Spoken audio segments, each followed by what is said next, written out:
Welcome to Ride On, episode 29. I'm James Gross, and I'm joined by my co-host, Julia Thayne. Julia, what's new? I think you were in New York last week for Climate Week. What happened? How was New York in the fall, beginning of the fall? Autumn, as we call it on the East Coast. Yes, New York was great. I was there last week for Climate Week. Let me tell you, James, there was a ton of energy there, a ton of people there, and I had a few takeaways. One is that the number of people and the level of excitement from the folks there around climate was totally incongruous with what the news has been about climate. So we heard from scientists that we're looking to overshoot 1.5, maybe even overshoot 2 degrees climate change in 2030. There were some policymakers like the UK, China, US, who didn't show up to some pretty important meetings during Climate Week. That said, there were more people who marched in the Climate Week march that weekend than ever before. There seemed to be a ton of enthusiasm and optimism and just general energy and money in the Climate Week events that I attended.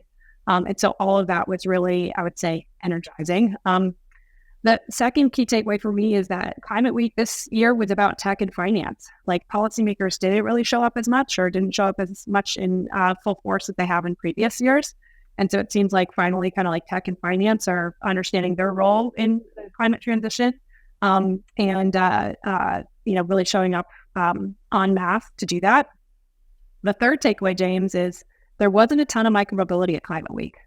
For the audience for this podcast and for this YouTube channel, there were some companies there. And James, you should talk a little bit about the companies that you and I met during Climate Week. But I think that this connection of climate and e-bikes or climate and micromobility writ large is really, again, not well understood. It's not well quantified and it's not well put in front of investors.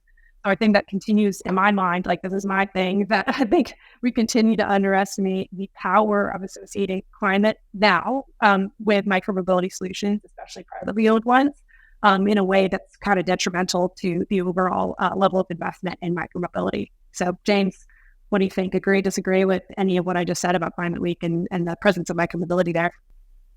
Yeah, that's good takeaways. The one event I attended, I walked in and the first thing I saw was like their 2 biggest sponsors were, car companies, and I just kind of laughed. It was interesting. Yeah, so I don't know. I wasn't around it enough, I think, to have real takeaways like you do. So, but overall, it sounds really good. And yeah, I don't think there was much micro as part of that conversation, which is okay. I mean, there's other things clearly that can be done to attack climate. But yeah, we gotta figure that out for micro. Today we'll have someone on the show that's very interested from a mission-driven perspective on how his company can help with climate impact and mobility. So maybe they're just going other places. I don't know. It's a good point. There wasn't a lot of exposure there from what I saw. Yeah. The only thing I would say on that is that there's so much money in climate. I mean, there's like billions of trillions of dollars in climate, and that's on a global perspective as well. So I think if you're a micromobility company and you're not thinking about how to quantify the emissions of your product or how to partly sell it as a climate product, especially when you're talking to investors, you're not going to have access to this billions or trillions of both public and private money. And so, again, I think it's just a kind of a key takeaway for micromobility companies of all types, that climate is an important thing to consider. It's not just about the tech or not just about the mobility appeal of it. Yeah, billions and trillions. Come on, folks. That's a lot of money. Let's go get it. Well, we have some giveaways, Julia, as part of our announcements today. These are not quite billions or trillions numbers, but they are really, really cool vehicles. So first is we still have our 10 ways CGO 600 Pro giveaway going on. We've got a lot of responses, and thanks for everyone who has already engaged and responded at ridereview.com in this giveaway. We'll announce the winner next week to this awesome vehicle. And then 10 ways will also be out Micromobility America here on October 19th and 20th with a really cool booth and exhibit with a lot of their vehicles. So hopefully, if you can't make it to Micromobility America, of course, you can win one, and we'll announce that next week. And if you can make it to Micromobility America, plan to ride some 10 ways in just a couple weeks here. As well, I wanted to announce the winners of our 2 GoFlu giveaways. This is, not billions and trillions of dollars, but could save your life out on the road, which maybe is worth billions of trillions of dollars. So we had from last been a month now, I think we interviewed Julia Betts, the founder and CEO of GoFlu, and she was so kind to offer us two giveaways. So first is the body glower, and the winner of the body glower is Jonathan Ramos, and the winner of the GoFlu body bag, as they're called, which is really cool. I'm jealous I don't have one. Is Brookie Holt. So we'll send both of you an email, but congratulations on winning and participating in those contests. Julia, my final announcement is not a giveaway, but it's actually just an unveiling of our schedule for Micromobility, which is live. Julia will be there, and one of our key speakers, and also moderating and emceeing the city's stage. And so we've got amazing speakers that are now at micromobility.io and with that agenda live, coming from experts from the FDNY, as I interviewed Lord Kavanaugh last week, to Trek, Electric, CPSC, which is the Consumer Protection Safety Commission, as I understand it, McKinsey, Bird, Apollo, Uber, Waymo, a U.S. DOT, Department of Transportation, Lime, and many, many more. So it's going to be kind of an awesome 2 days, a lot of content, and then, of course, a lot of riding with our first ever Ride Expo adjoined to that. And so, you can still get tickets. You can get tickets to both days if you're really interested in the content. If you just want to do the rides, of course, you can just get a ticket to the Friday Ride Expo. But yeah, we'd hope to see you all there, and check out micromobility.io for the latest information on all the content. Julie, anything to add there before we dive into the news? Just that I'm really looking forward to the conversation, and for everybody who's considering coming or who has already bought tickets, I would say one thing that this conference does really well is reflect what's happening and what's changing about the sector and about the industry. So the fact that FDNY, that CPSC are coming and are spending, so much time and attention on something like this speaks to things like batteries, battery fires, what we're going to be seeing upcoming in certification and battery use. And then, some of these other partners that are maybe a little bit less of an emphasis on shared micromobility and more of an emphasis on private micromobility. Like, there are going to be some really, really good conversations, not to mention just being able to check out the cool micromobility vehicles, which is always my favorite part of the conference. So definitely hope to see people there, and check back on the program, because it is quickly evolving. We're adding more speakers, and October is a beautiful time to be in the Bay Area. So hope to see you all there. Beautiful. I agree. Okay. So one other thing, Julia, I haven't told you this, but we're still trying to lay out a theme for the conference. We often try to do this. We had 5 billion riders as a big thing last year.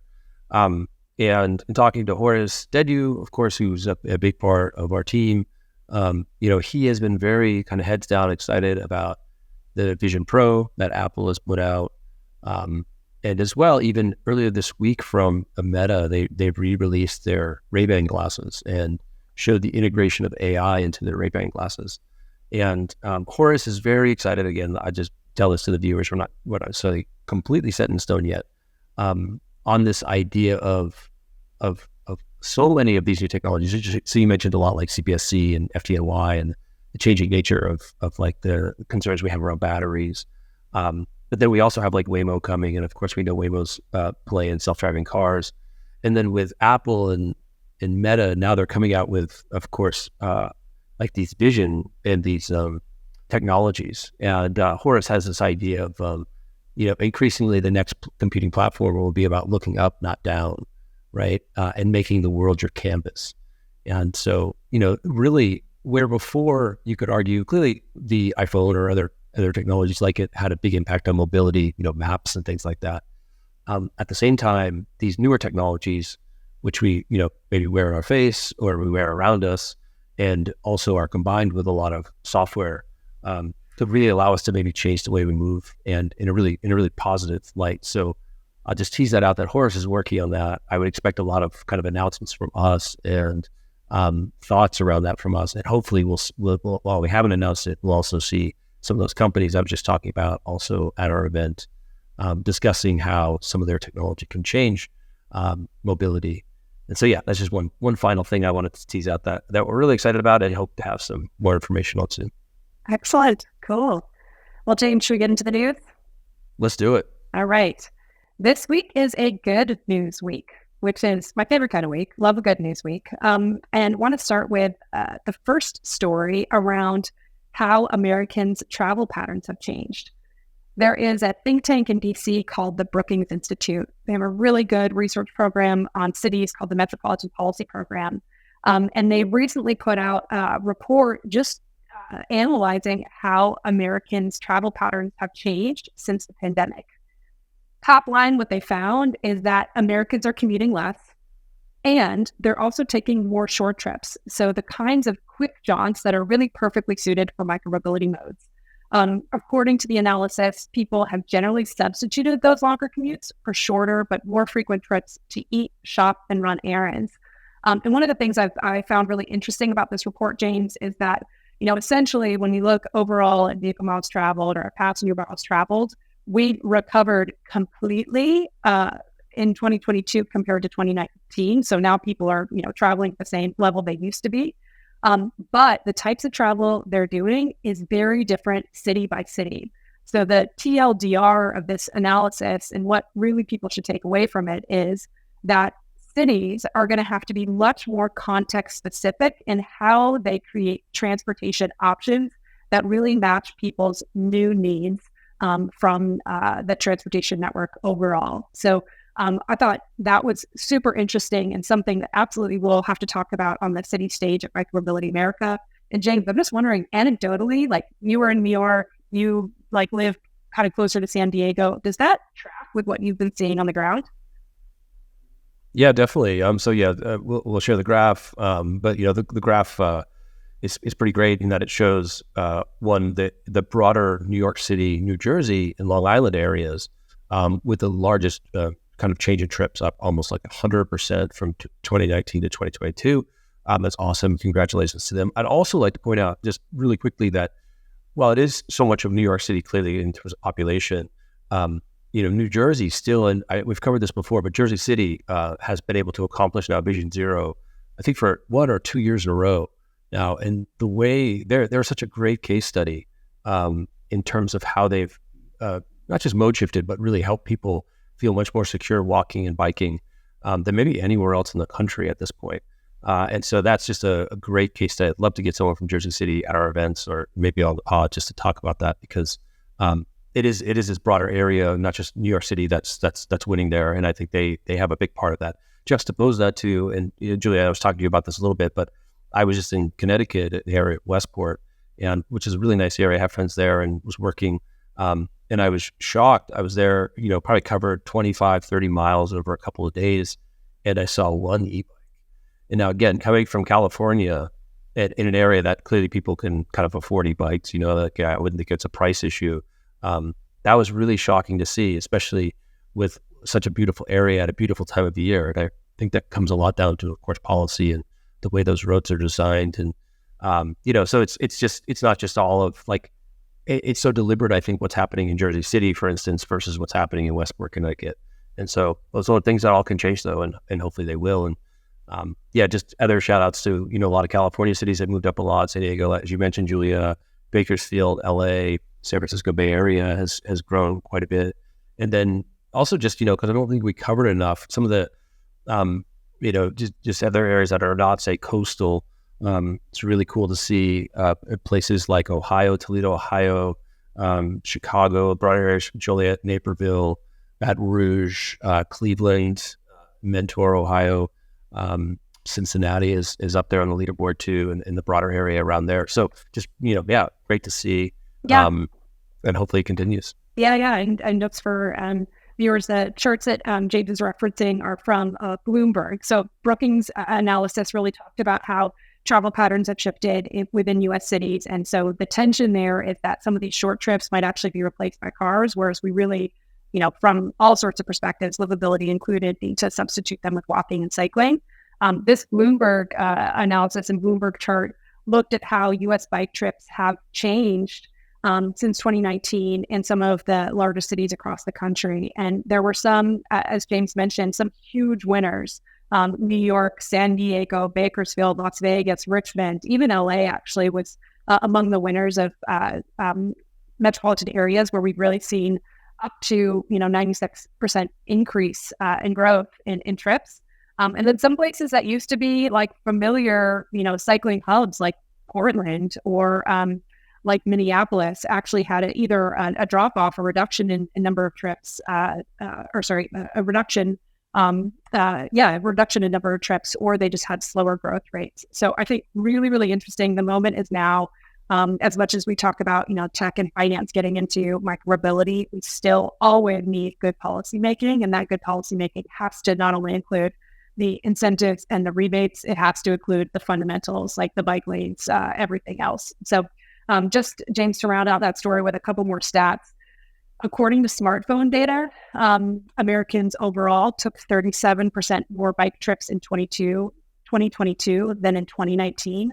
That's great. That's amazing. The fact that we have 37% more bike trips in 2022 than 2019. And then second stat to keep in your mind is nearly half, so 48% of Americans now say they are interested in buying an electric bike in the next 5 years. And this was according to a study or a survey rather from Adweek Morning Consult.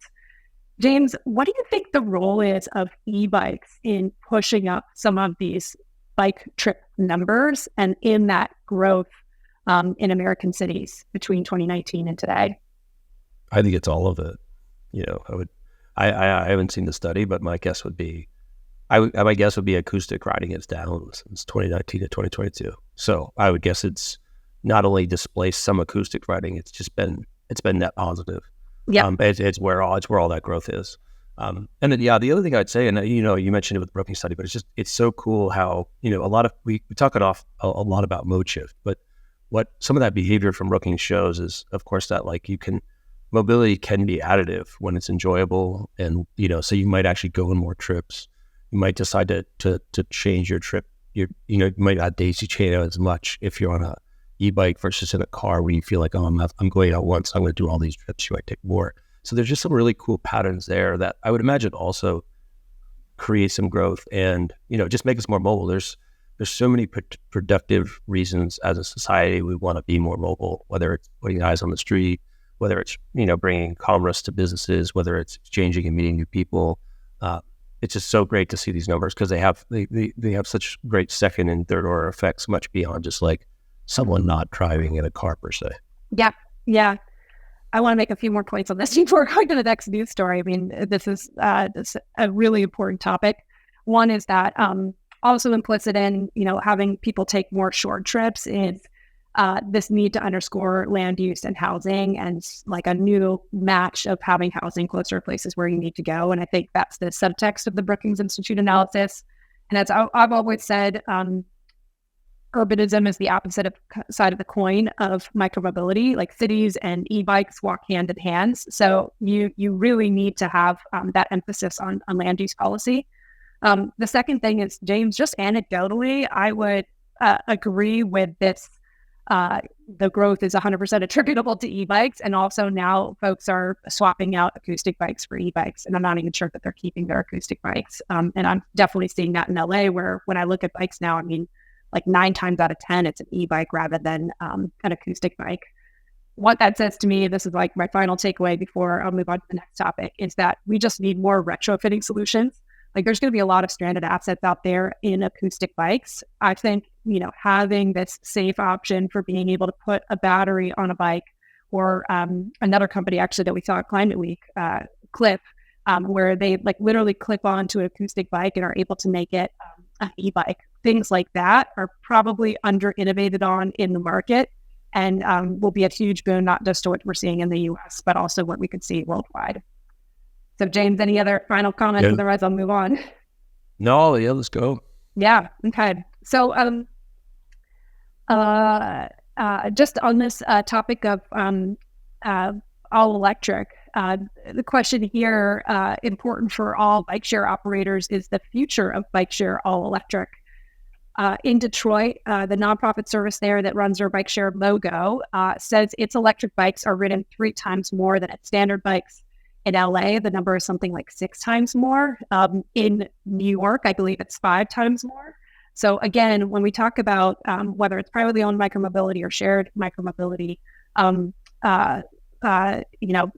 the proof is in the pudding. Customers are choosing electric bikes versus standard bikes. James, what repercussions do you think this is going to have on the cost of bike share, and also how many operators we're going to see in the market? Good question on the cost. It should be, if there's, ideally, and again, not this is this study specifically says 3 times more demand than standard, but I'd just be curious if they're actually seeing more riders. If you're seeing more riders, ideally, that's just a wider pool you're drawing from. That's a bigger market. Ideally, that can drive the cost curves down. Like there's no reason that we're not going to be able to make electric bikes for cheaper than acoustic bikes, especially if we have a lot more demand in a simple market model. So ideally, it doesn't increase the price. Now, clearly, the prices are higher now, but I think in time that could change. And I think it sort of has to change. I still think, for instance, Lyft in New York is just too expensive. I know like there's a lot that goes into that, but that's ideally those prices continue to come down. And then finally, I think we've just hit the point, Art, just like this is, if you're proposing a bike share and it's acoustic, like you should really think about your policies, because I just don't think that's what people want. And maybe you want it, but that's not what people want. So Right. do what people want. Yeah. Is it a sunk cost? Is it a sunk investment? Like, should you even be investing in things like that today? And I think it's a really excellent point. And just to plug a panel or a fireside chat, actually, that I'm doing at Micromobility America, I'm going to be speaking with one of the leadership team at Lime. And so we'll pose to him the same sort of question, like, for any of your vehicles, are you really thinking about doing anything except for electric? And in the cities where you're operating too, like, how are you seeing the performance of your e-bikes or e-scooters versus other types of acoustic modes? So James, just wrapping up the news here with maybe one other plug at a reel that you did and is on Micromobility's Instagram page and on YouTube channel. And also just kind of a cute story.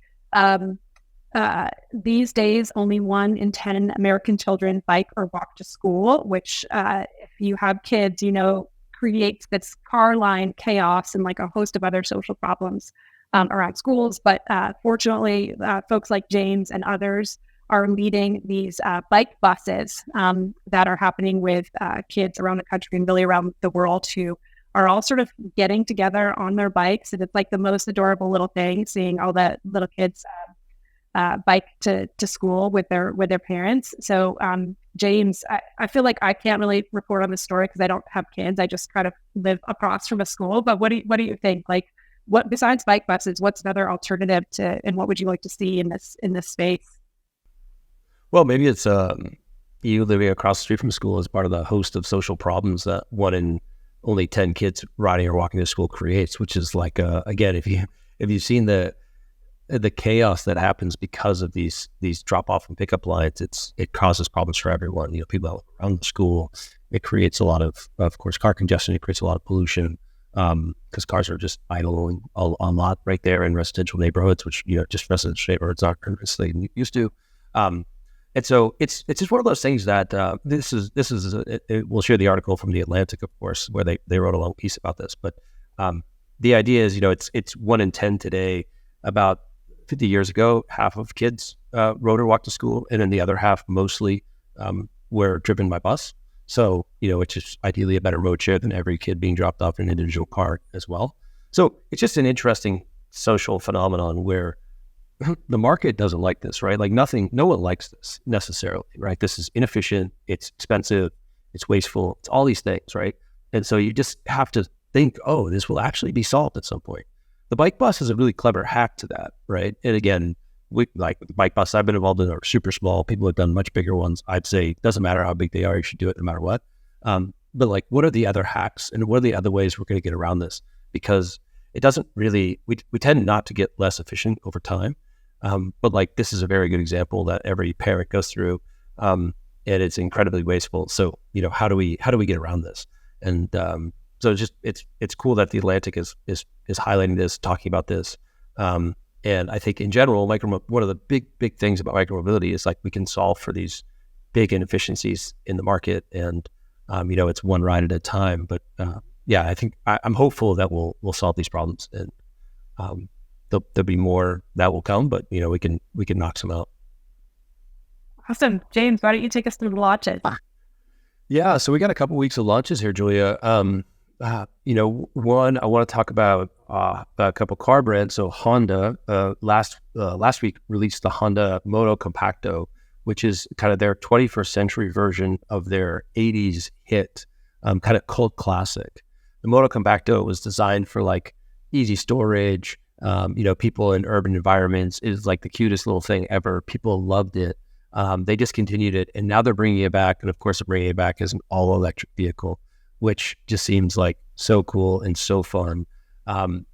Honda has been, I think, we've been talking about Honda for a while. They've been a little bit concerned about the release of the vehicle, how would it do, et cetera. So they actually are holding test rides until November because of this. But they'll still hopefully be at Micromobility America. It might be one of those things where it's behind a glass, like kind of the first iPhone was, where we'll just be able to look at it, not actually ride it. But this is a really cool version, and really Honda, which has been such innovators in so many mobility spaces, them bringing this back out and really, making a big pledge to micromobility vehicles, I think is a really big deal. Where again, you see car companies often do concepts that are just for fun. I think this is like a really good concept that can win. So shout out to Honda, and hopefully if you come to Micromobility America, you'll get a first sneak peek, even though you may not be able to ride it, which won't be as fun. As well, Julia, Mini has come out with their own little e-bike. They're calling the Angel Mobility e-bike. There's going to be 1,959 of these made, which is a reference to when Mini was founded in 1959. And it looks like a cool vehicle. We featured it in the newsletter. It's sexy, it's sleek. It's much more like a bike than, say, whatever the Moto Compacto is, and how you might want to describe that. But yeah, Mini, Honda in the space. I don't know, Julia, do you have any thoughts here? Is this cool? It's just PR that they're doing? Do you think they're serious? I mean, maybe both. I would say on Honda's front, it's a cool looking vehicle. I don't know. I kind of like it. It just it seems both fun and functional.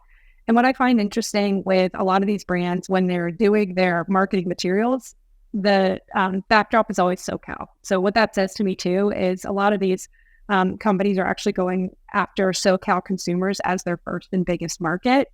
Super interesting. And then also trying to, use this SoCal cool to expand their reach to other places. The Mini bike, I don't know. Yes, maybe this is putting their foot in the water and trying to see whether or not there's a market here for them. What I will say about this bike is it looks like a cowboy bike to me, or it looks like Van Moof to me. It's more of a software-enabled bike. So I don't know what kind of reach this is going to have. I don't know that I would want to purchase a bike like this, but it does seem like they're, testing the water and figuring out if there's a market for them there. And then if it turns out there's not, they get to say, we did 1959, we're good. It was just a thing that we were adventuring on. Yeah, good point. All right, moving on. We're running out of time here. So this is not a launch, but it's actually an important announcement for anyone who owns the Trek Elan Plus 7.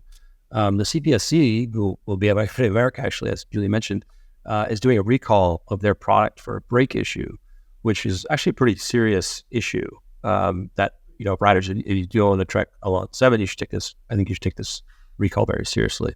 I wanted to point out two things here, Julia. One is this is Trek, which is known for its acoustic bikes. So I think this kind of is a continued trend where the acoustic bike makers are in the e-bike market, but I don't think they're taking it seriously enough.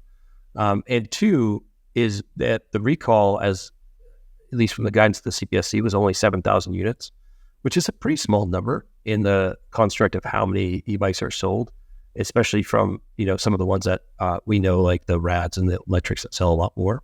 So it's just interesting. One, this is a bummer of a recall. We hope they fix it. We hope it's just a one-time thing. But it's also just an interesting point that, the traditional big brand bike names are not up there on the leaderboard in terms of who's selling e-bikes, which is also just interesting. Moving on to Bo. So our friends at Bo, the scooter, they've now finally declared when they'll actually start delivering these scooters. There's a lot of hype around what Bo has been up to. They've been talking about it for a while. It's good to see that it's headed for production. The first production unit should come out early next year, and the vehicle looks really great. And so we're really excited to see it. both at Micromobility America and then, of course, being able to order it here and get deliveries in early 2024. And then my final story, Julia, will go with celebrity endorsement. So Ryan Reynolds has been raving about his $120,000 ARC electric motorcycle, and which has led to an explosion of interest, not surprisingly, I guess, in a way. It seems like whatever Ryan Reynolds touches sells a lot of, seems like. But yeah, it's kind of interesting. We haven't seen, you got like Bieber on the Super 73. We've seen some celebrity endorsements, or some, and actually I should say Ryan Reynolds is not an endorsement. He loves the vehicle and he's telling people about it. So I don't think he was paid to do it or anything. But yeah, how far away, Julia, do you think are we from, celebrities really endorsing micromobility vehicles like we see them endorse cars and other things? Yeah. Man, I want to say not far, but I think we are still a little bit further away. And I think what we're going to have to see is actors and other influencers doing it because they love the product so much rather than they're paid, huge checks to be endorsers. Like there are so many, folks who are endorsing electric cars, which I think is great, or electric trucks, which I think is great, but they're getting paid like a lot of money. LeBron James comes to mind. It's one of the folks who's getting paid a lot of money to endorse some of the electric vehicle options. Again, I don't think we have quite those marketing budgets in the micromobility space. So we're going to have to see actors and influencers who are really, really passionate about the vehicles that they do own, the micromobility vehicles that they do own, in order to have a short-term uptick in adoption in that. Yep, totally. Yeah, LeBron James with the truck. We got to get LeBron on it. Yeah, I think it was an electric Hummer, actually. I'm pretty sure it was an electric Hummer. Yeah, he's a big fan of bikes, though, so we got to get him. True. We got to get LeBron on something else, an e-bike, perhaps. All right, Julia, I'm going to invite Jared Sartee on stage from, not surprising, his company is named after him. Hey, Jared, how are you? You're doing well. Hi, James. Hi, Julia. You made it. So, Jared, I want to give a brief introduction on who you are and why you joined us on stage today. So I'm actually going to do it by just kind of took some of the information that I found on your LinkedIn. So you say, Jared says, I've spent my entire life either building things or taking them apart, with a background in mechanical engineering at MIT and a career that has spanned from product design at Apple to small startups and consulting. My passion has always been to bring great ideas off the sketchbook into the real world. I'm a passionate mountain biker, father of 2 young girls, and dual Canadian-American citizen. I see the boundless potential for a company that focuses on building community one bike at a time. So great intro that you did there, and I just took it verbatim. But yeah, tell us more about what you're up to now and your company. Absolutely. Good to meet both of you, and thanks for having me on. I'm Jared. I'm CEO and founder of Sartee Bikes. So as you said in the intro, I used to work at a big company in the Bay Area. I was very used to the 1 to 2 year product life cycle, before the company moved on to the newer, better design. And I've always had a passion for bikes, and I started to see this ethos get adopted by the bike industry, I think, as a way of kind of building customer base. I think that was great, but I know firsthand that bikes are an amazing tool that can last multiple decades if designed properly and taken care of. So I set about building a bike with the core principles of modularity, repairability, and most of all, super fun to ride. It's kind of great what I've been working on. So, I mean, in terms of, the first thing I think you see when you go to your website and, see your vehicles, which we're really excited to see here in less than a month at Micromobility America, but it's the front-loading cargo. And the first question I have for you, Jared, is why don't we see more front-loaded cargos in the U.S.? I think you see them a lot in Europe and other parts of the world, but you don't see them in the U.S. Just curious why that is and how you plan to solve that. I'm not an expert in this, but from what I can tell, our cities in North America were not built around a centrally located hub. And so, I mean, it's really hard to get place to place, and cars were the tool to bridge that. And our cities were built around, driving a car over long distances. When you've been to a city that is easy to ride in, what that feels like and how empowering it can be. But from San Francisco to Vancouver, which are the cities I'm most familiar with, in Boston, it's pretty harrowing sometimes to be on a bike. And I think that's changing, evolving, and it's going to take a few years, maybe a decade, to really feel like it does now in other countries. I guess more specifically though, Jared. So I think in the U.S. you see a lot of long tail cargo, where of course the cargo is on the back. Your proposition, what you're so excited about launching, is a front loading cargo, which again you see, unless you're just saying it's more of a safety issue and it's slightly safer in the U.S. in Europe than the U.S. But again, we've seen quite a boom in cargo in the U.S. We've seen quite a boom on backloaded cargo in the U.S. We have not seen a boom on front loaded cargo in the U.S. And just curious what you think that is and how you want to, whether it's change the consumer's mind, or I assume it's not a 20-year plan to have safer infrastructure. Like what do you need to do to convince the consumer to buy a front loading cargo versus backloaded cargo? Yeah. Thanks for the clarification there. Like I think it does tie to building a bike that can do what a car can do, so that you can live in this infrastructure that we're stuck with for a while. Since riding front loading cargo bikes and building them into my daily life, from kids to weekend adventures, I think that there's something to be said for having that extra capacity and being able to adapt the bike over the years. Like you're very prescribed in our long tail. But I think that the modularity that front loaders offer just hasn't been kind of evolved enough yet in the industry. I don't know exactly why long tails are so much more popular. I think with companies like RAD, making them really affordable and ubiquitous, it's done great things. But I think that the more you use it, the more you realize it really can replace car trips. But the thing that I've connected with most is the experience of riding with our girls in the front. There's something completely different from having them behind you and kind of peering around the corner. It's kind of like being in the backseat of the car.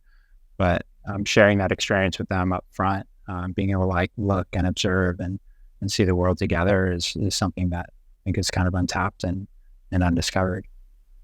Yeah. So, okay. What is like the modularity argument of front loading versus back loading, and potentially the way you can configure? That makes a lot of sense. And you see that a lot. Also the idea of the sort of passenger loading front versus back, and the communication exchange, or, just the feeling you get with your passenger cargo being in front of you, in back of you is better. I agree with both those points. I'm very intrigued on how you explain that. How do you message that in a way that people start to understand it and advocate for? On the affordability point, what do you think there? Do you ever think front loading will become as affordable as back loading? Is there things that are just that need to be done and designed in the front loading cargo that will never allow it to compete at a price point with backloading? I think the main thing there is volume. I honestly don't see it outcompeting on cost backloading or long tailed bike design. That's just not going to happen. And I think that has to do with just the size of the frame and the volume of manufacturing. But what I do think it can really compete with is the upfront costs and continuing maintenance of owning a car. So I think it's a bit of the wrong comparison to compare it to long tail cargo bikes, because I think that it's not really filling the same gap that they do. I think the correct comparison is against car ownership. Even a small car that's efficient in a city, a front loader bike can really outperform and is a lot more fun than riding in a car. We all know, we've seen the comparisons that show that it's the money talks there, and people can spend less overall. Yeah. Okay, and then before I'll kick it over to Julia because you got a really good manufacturing story that I think Julia's always interested in covering. But another point here. So, how about the again, if you're, the majority of people in the U.S. Just because you're going to watch the U.S., let's talk about U.S. here. I've ridden a bike. I'd say the vast majority have not ridden a front-loaded cargo bike, though.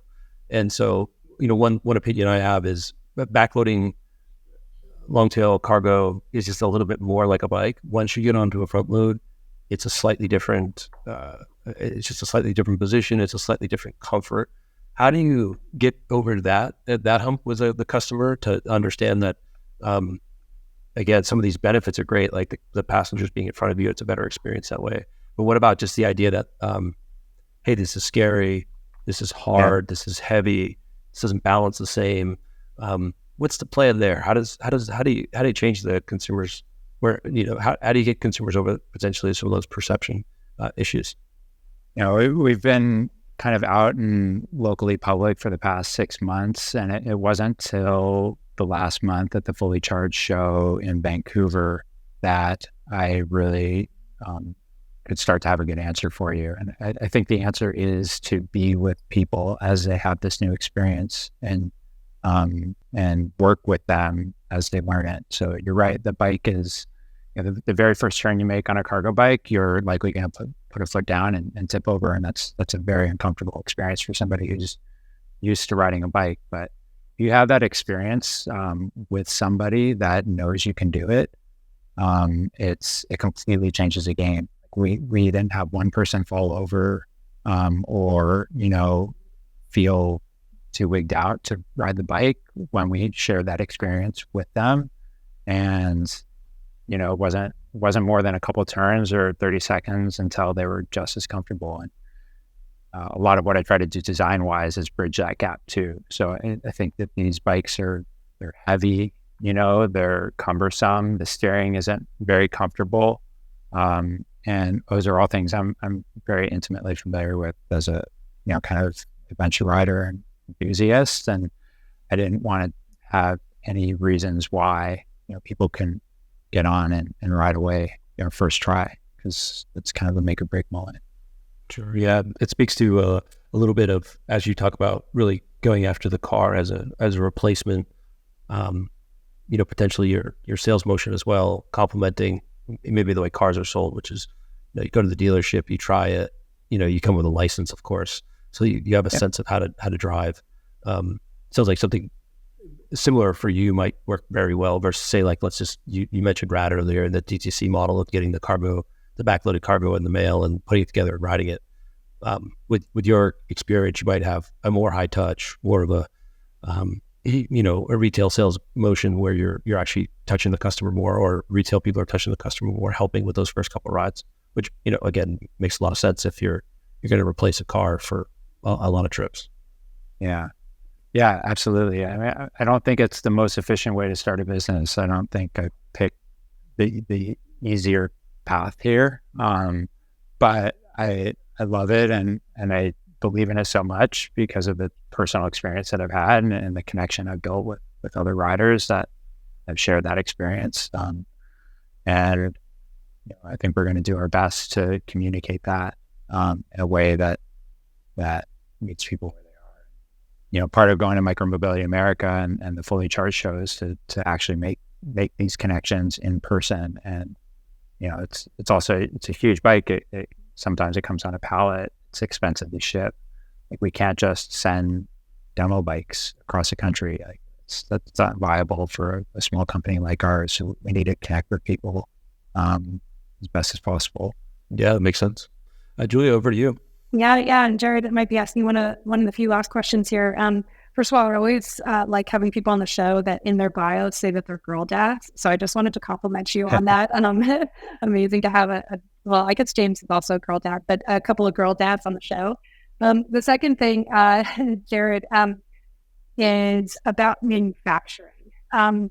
You manufacture in Canada, or you're manufacturing in Canada. What is that experience like? Why did you decide to do that? And how challenging is it then to import into the U.S. market?